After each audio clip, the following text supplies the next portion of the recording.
त्यही हो बस्ने नमस्ते नमस्ते माथि गएर बस्दा नि हुन्छ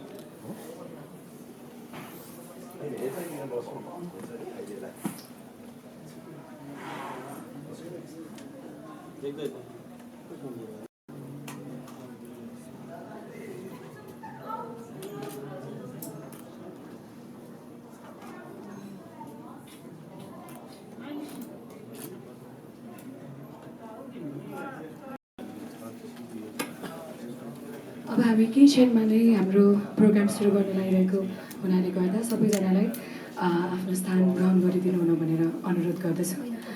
We are about to start our program, so please remain seated. Thank you.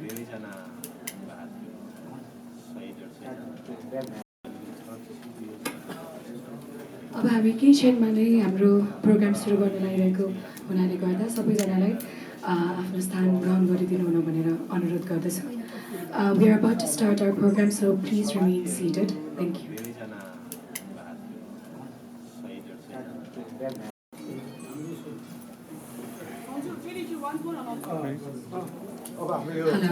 Hello.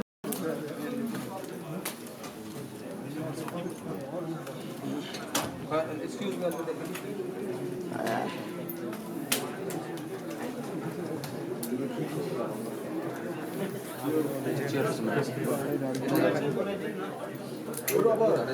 Dilip दाईको फेस नै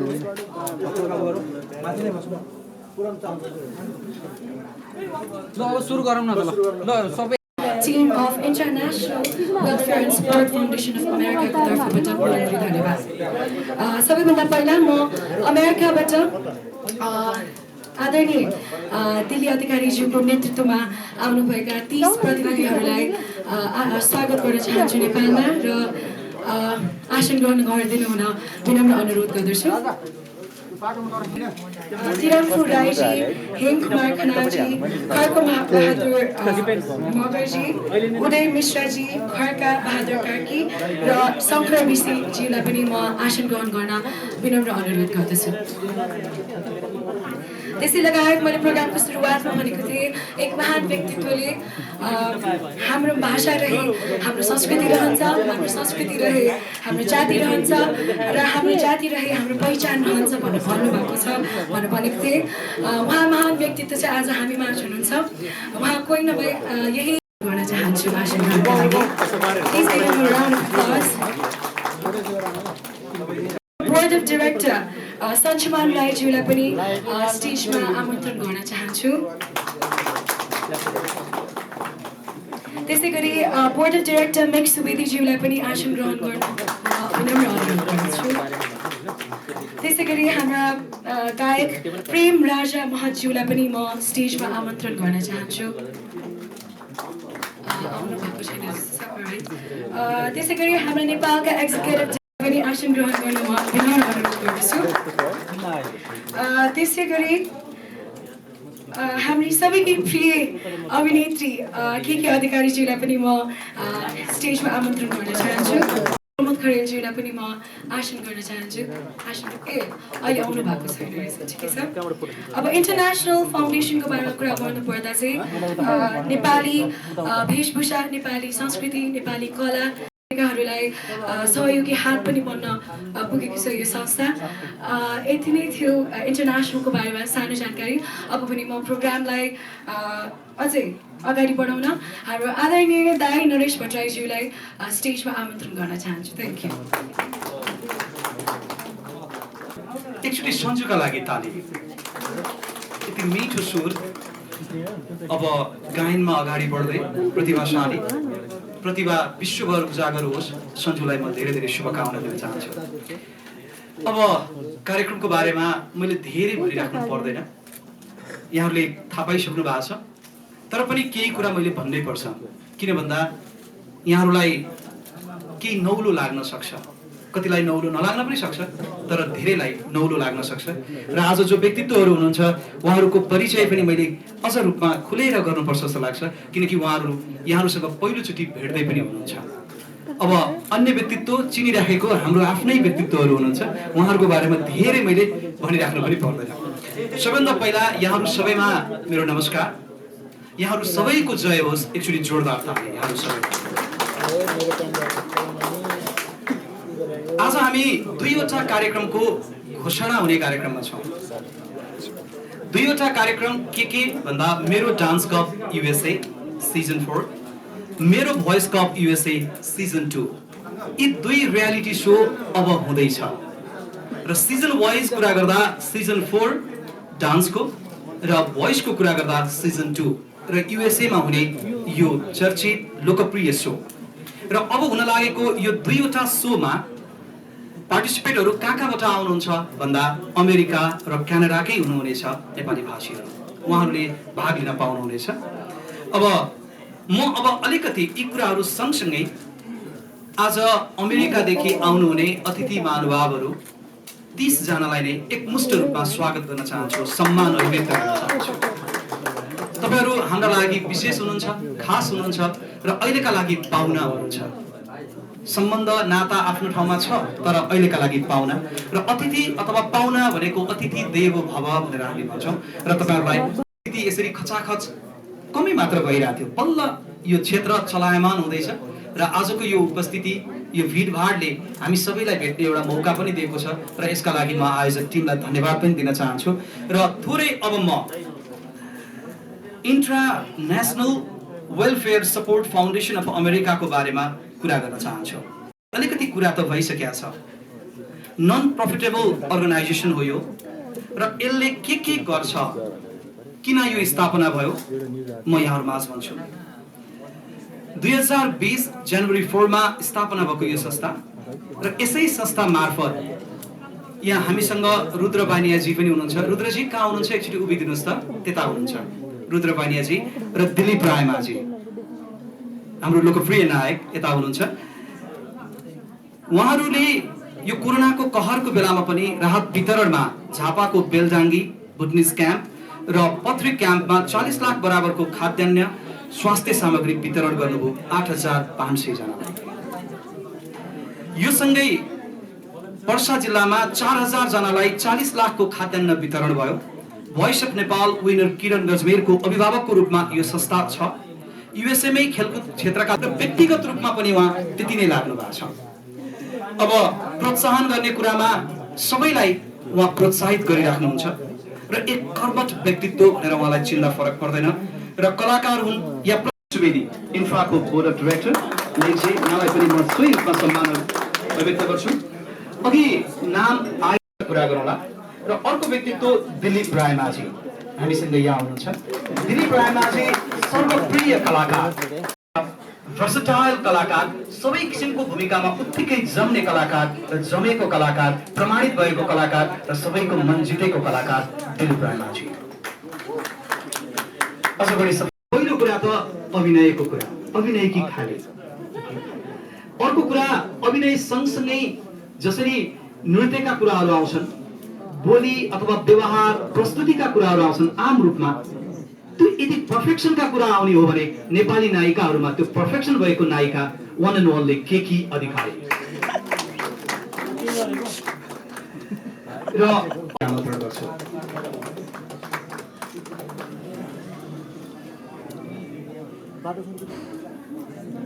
कृष्ण कडेल हामीसँग हुनुहुन्छ। कृष्णजी, इन्द्रणी भनेपछि कसले नहेर्ने, मेरो बुवा पनि तपाईको ठुलो फ्यान हुनुहुन्छ। ओके, सबैजना सबैले रुचाउने व्यक्ति कृष्णजी हामीसँग हुनुहुन्छ। Thank you so much. र यो कार्यक्रममा मलाई लाग्छ सबैभन्दा बढी खटिएर चिन्ता व्यक्त गर्ने र कार्यक्रम कसरी राम्रो गर्ने भनेर बारम्बार सल्लाह गर्ने मान्छेमा मिलन र मदन, यी दुई भाइहरू। थ्यांक यू मदन र मिलनलाई फेरि पनि। र मैले प्रमोद खरेल आउँदै गरेको देखेँ। व्यस्तता, यसबाट लोकप्रियता थाहा हुन्छ र व्यस्तता यीबाट बुझिन्छ। अघि मैले प्रमोदका बारेमा जे कुराहरू भने त्यो कुरालाई अब रिपिट गर्दा त्यति मजा आउन्न। ऐजन त्यही नै हो। एकचोटि जोरदार ताली हुनहार गायक प्रमोद खरेलका लागि। मैले सरसर्ती यी कुराहरू भनिसके पछाडि दुईवटा रियालिटी सोमा को आबद्ध हुनुहुन्छ त मैले यहाँ यो कुरा भन्नुपर्छ। मैले दुवै सो स्टार्ट जनवरीमा हुँदैछ। जनवरी 2022 यो समयमा, यो डेटमा, अब जनवरीको कुन डेट त्यो पछि फाइनल हुन्छ, तर जे होस् जनवरीमा सो स्टार्ट हुँदैछ र अडिसनको स्टार्ट कहिले त भन्दा अडिसन सुरु हुँदैछ नोभेम्बर 27 बाट। केके अधिकारी,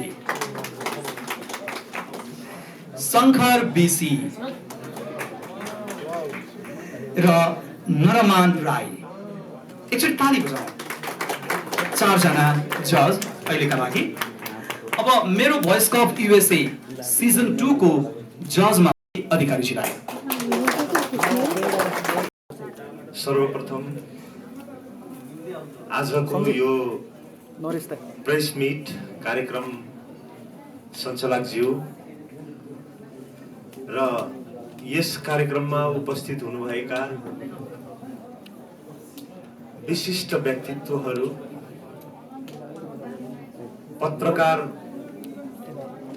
मित्रहरू र विभिन्न मिडियाबाट पाउनुभएका अतिथिज्यूहरू र हामी जो युएसबाट आएको यो सिङ्गो टिमलाई स्वागत गर्नको लागि उपस्थित हुनुभएका सम्पूर्ण मनहरू, मस्तिष्कहरू र यहाँहरू सबैजनालाई international welfare and support foundation of अमेरिकाको तर्फबाट म दिल्ली अधिकारी न्यानो अभिवादन राख्न चाहन्छु। यहाँहरूले आजको यस कार्यक्रमको कार्यक्रम सञ्चालक ज्यूबाट सुनिसक्नु भएको छ कि यो मेरो डान्स कप युएसए र मेरो भोइस कप युएसए हामीले विगत केही वर्षदेखि अमेरिकामा गर्दै आएका छौँ। हाम्रो इतिहास र हाम्रो वास्तविकता यहाँहरूले सायद धेरै थोरै बुझिसक्नु भएको छ। भुटानबाट त्यहाँको जुन तानाशाही निरङ्कुश सत्ताको शोषण, दमन र अन्य अत्याचारको कारणले गर्दाखेरि नेपाली भाषीहरूले आफ्नो संस्कार, आफ्नो संस्कृति र आफ्नो परम्परा मनाउन नपाइने र नेपाली भाषा र लिपिलाई पनि कमसेकम त्यहाँको त्यो देशले त्यहाँका नेपाली जातिहरूलाई आफ्नो संस्कार संस्कृतिबाट वञ्चित गरिदिएको र नेपाली भाषाको पाठ्यक्रमबाट निकालेको कारणले गर्दाखेरि त्यहाँको जुन तानाशाही निरङ्कुश सत्ता र जनताको बीचको विद्रोह सुरु भएको थियो 1990 तिर र यही भाषा, संस्कृति, संस्कार र नेपालीपनको खोजीमा हामीले त्यो देश छोड्न बाध्य भयौँ र यही नेपाली भाषा, नेपाली जाति, नेपाली संस्कार र नेपाली संस्कृतिको निम्ति हामी 20औं वर्षसम्म आफ्नै नेपालीकै देश नेपाली मुलुकमै आएर शरणार्थी बनेर शरणार्थी जीवन बिताउन बाध्य भयौँ र त्यस पछाडि जब हामीले कुनै पनि विकल्प नपाए पछाडि हामी खुसीले होइन बाध्यताले आफ्नो सन्तानको सुनौलो भविष्यको खोजी र जुन हामीमा रहेको ट्याग, शरणार्थीको ट्याग हटाउनको निम्ति हामी बाध्यतावश तेस्रो मुलुक पुनर्वासमा जान बाध्य भएका थियौँ। तर हामी जति पनि भुटानीहरू 1 लाख भुटानीहरू थियौँ, हामी जुन ठाउँमा जुन देशमा गएर बसोबास गर्यौँ, हामीले हाम्रो भाषा, हाम्रो साहित्य, हाम्रो संस्कृति, हाम्रो परम्परा, हाम्रो चाडपर्व र हाम्रो रीतिथिति कहिले पनि छोडेनौँ र यही भाषा, संस्कृति, संस्कार, नेपालीत्व जगेर्ना गर्ने उद्देश्यले हामीले अमेरिकामा रहेर पनि त्यति धेरै व्यस्त हुँदाहुँदै पनि, त्यति धेरै व्यस्त जिन्दगीको बावजुद पनि हामीले हाम्रै भाषा, हाम्रो संस्कार, हाम्रो संस्कृति, हाम्रो पोसाकको जगेर्ना गर्ने उद्देश्यले मेरो डान्स कप युएसए र मेरो भोइस कप युएसए जस्ता रियालिटी सो अमेरिकाबाट सुरुवात गर्यौं र अहिले अमेरिका र क्यानाडामा यो जुन मेरो भोइस कप युएसए र मेरो डान्स कप युएसए गफ गरेका थियौं, म आफैले पनि गफ गरेका थिएँ। मेरो भोइस कप युएसए को सिजन 2 को जजको लागि भोलि गएर विवादमा नआओस् सरसँग सायद रुद्रजीले गफ गर्नु भएको छ होला, मलाई त्यो पूर्ण विश्वास छ। हामीसँग अमेरिकाबाटै हुनुहुन्छ अरु जजेसहरू, त्यसमा हामीसँग जगदीश समाल, यहाँहरूले सबैजनाले सुन्नु भएको छ। अहिले हामी यसलाई यही भनेर निष्कर्षमा पुग्दैनौँ, हामी यही भन्दैनौँ अहिले र भविष्यमा यहाँहरूलाई पक्कै पनि थाहा हुन्छ, जानकारी दिन्छौँ। र यसो भन्दै विशेष गरी यो प्रेस मिट मैले आजसम्म गरेको थिइनँ कहिले पनि, किनभने म सोसल मिडियाबाट अलिकति परै बस्छु। त्योभन्दा नि सामाजिक बोली आफूले आफूलाई एडभर्टाइज भन्दा नि कर्मतिर बढी फोकस गर्छु। काम नै कर्म नै सबैभन्दा ठुलो धर्म हो भन्ने सोच राखेर अगाडि बढ्छु र जीवनमा जहिले नि सेवा गरौँ, सबैलाई सहयोग गरौँ, दुःख र विपत्ति परेको ठाउँमा सहयोग गरौँ, त्यही नै सबैभन्दा ठुलो धर्म हो भन्ने मूल मन्त्रका साथ हामी यो संस्थालाई अगाडि बढाएका छौँ। र यसै सन्दर्भमा म हाम्रो गुडविल एम्बेसेडर सँगसँगै अन्य जति पनि कर्मचारीहरू हुनुहुन्छ, जतिजना इन्ट्राको टिम हुनुहुन्छ, यहाँहरू सबैजनालाई र यस आजको यो कार्यक्रममा उपस्थित हुनुभएका सम्पूर्ण मिडियाकर्मीज्यू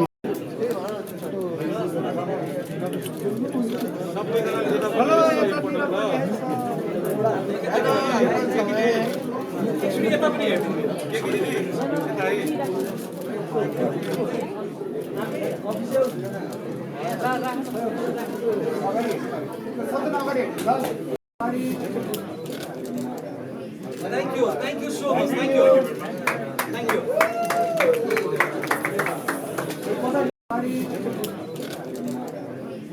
you. Thank you so much. Thank you.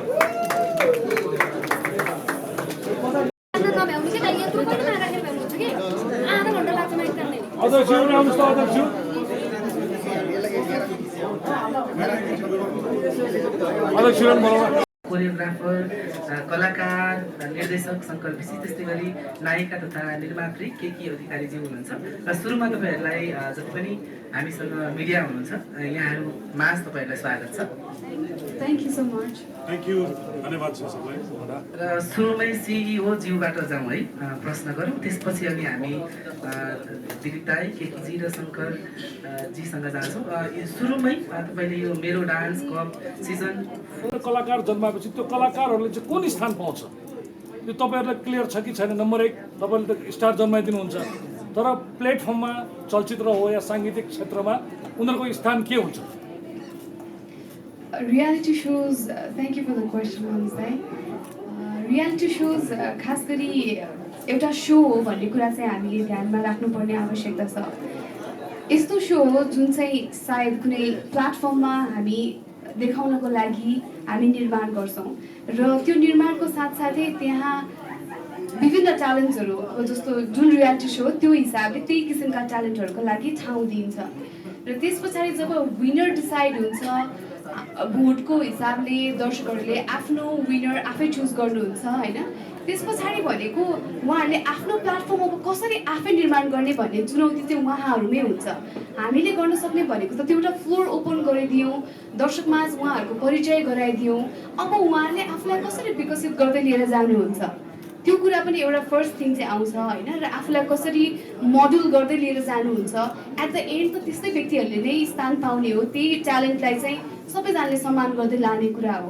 र अब हाम्रो हकमा रियालिटी सोको जस्तो कमेडी च्याम्पियनकै कुरा गर्नु भएको हो भने चाहिँ हो, हामीले सो गऱ्यौँ, विनर पनि प्राप्त गऱ्यौँ, तर ठ्याक्कै त्यसपछि कोभिड भइदियो। इन्टरनेसनल टुर अलरेडी फाइनलाइज थियो, डोमेस्टिक टुरहरू सबै फाइनलाइज थियो, तर हामीले कोसिस गर्दैछौँ। र यहाँले भने जस्तो त्यो एभ्री इन्डिभिजुअलले आफ्नो बाटो आफै खोज्दै जानुपर्छ एट द एन्ड चाहिँ। जस्तो तपाईँको सोमा जो बेस्ट भयो, तपाईँ एउटा निर्माता पनि हुनुहुन्छ, हजुर, तपाईँले तपाईँको सिनेमामा त्यस्तो ट्यालेन्टलाई मौका दिनुहुन्छ कि हुन्न? त्यति मात्र भन्नुहोस्। डेफिनेटली दिन्छु। ट्यालेन्टकै लागि भनेर हामीले यो एउटा किसिमको कमेडी रियालिटी सोको चाहिँ फर्स्टमा ब्रिज ग्याप थियो कि त्यो खालको अधिकारीहरूले यस्तो बोल्न जान्नुहुन्छ कि 3 दिनसम्म बोलिदिनुहुन्छ है, त्यसले गर्दाखेरि तपाईँको एन्सरै अगाडि पनि प्रश्न गर्नु होला। उहाँ 3 दिनसम्म यो एन्सर दिन सक्नुहुन्छ हाम्रो के अधिकारीजीले यो कुरालाई। कुरा सिद्धेन तपाईँको तपाईँलाई सोध्छु होला। दिलीपजी, तपाईँ कमेडी पनि राम्रो गर्नुहुन्छ, डान्स पनि राम्रो गर्नुहुन्छ होइन, सबैलाई सर्वविदित छ, तपाईँ हरेक चिजलाई राम्रोसँग उतार्नुहुन्छ पर्दामा। Thank you. अब जस्तो अहिले जुन कमेडी को कुरा छोडेर जुन डान्स कम्पिटिसन भइरहेछ, तपाईँलाई लाग्दैन कि तपाईँलाई जित्ने मान्छे आओस् भनेर त्यो डान्स कम्पिटिसनमा? किन नलाग्नु, डेफिनेटली। अब म अलिकति फर्केर आउँछु। पहिला हामी यो मेरो डान्स कवि युएसए र मेरो भोइस कवि युएसएकै बारेमा कुरा गरौँ। आज हामी जुन सब्जेक्टमा आएको छौँ होइन, यसको बारेमा त सबै कुराहरू दिल्ली सरले गरिसक्नुभयो, के बहिनीले गरिसक्नुभयो। मैले त्यही कुरालाई रिपिट गर्नुभन्दा अब मजा आउँदैन। तपाईँहरू मिडिया साथीहरूलाई म एकदम अनुरोध गर्न चाहन्छु, हामीले यत्रो सिजन 4 पुग्न लागिसक्यो होइन। हाम्रो जुन एउटा कोभिडले गर्दाखेरि हामी 2 वर्ष चाहिँ रोकिन पर्यो। तपाईँहरूले चाहिँ विश्व सामु यो हाम्रो सन्देशहरू हामीले गर्न लागेको कामहरूलाई तपाईँहरूले चाहिँ वर्ल्ड वाइड पुऱ्याइदिनु होला। र मनोज दाइ गर्दा स्टप भयो। So what are the process? अब तपाईँहरूको इनिसिएसन के भइरहेछ भनेर कि हाम्रो जस्तो हजुरले अघि ठक्क गर्नुभएको प्रश्नको उत्तर मैले कन्टिन्यू गर्दै थिएँ। जस्तो भयो मेरो डान्स कवि युएसए र मेरो भोइस कवि युएसए भनेको एउटा नन प्रफिट अर्गनाइजेसन मार्फतबाट गरिएको एउटा रियालिटी सो हो। यसलाई यो अरू रियालिटी सो भन्दा फरक किसिमको रियालिटी सो हो। जस्तो अरू रियालिटी सो अलिकति कमर्सियली गएको हुन्छ, किनभने सो चल्नुपर्छ। सो त्यत्तिकै चल्दैन कि, त्यत्तिकै चल्दैन, सो चल्नुपर्छ र त्यो कमर्सियली जान आवश्यकता पनि छ। तर यो जुन मेरो डान्सको विवास र मेरो भोइसको विवास जुन इन्ट्रा फाउन्डेसन